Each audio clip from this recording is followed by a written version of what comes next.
Oi, galerinha, tô aqui para mais um vídeo. Ó, isso aqui é meu pé de goiaba, com pé de goiaba com limão, tudo junto.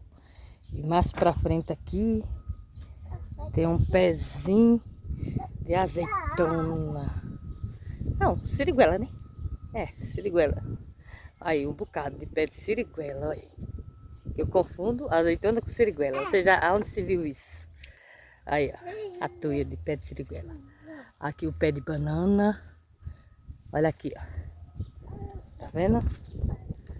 Um bocado de pé de árvore.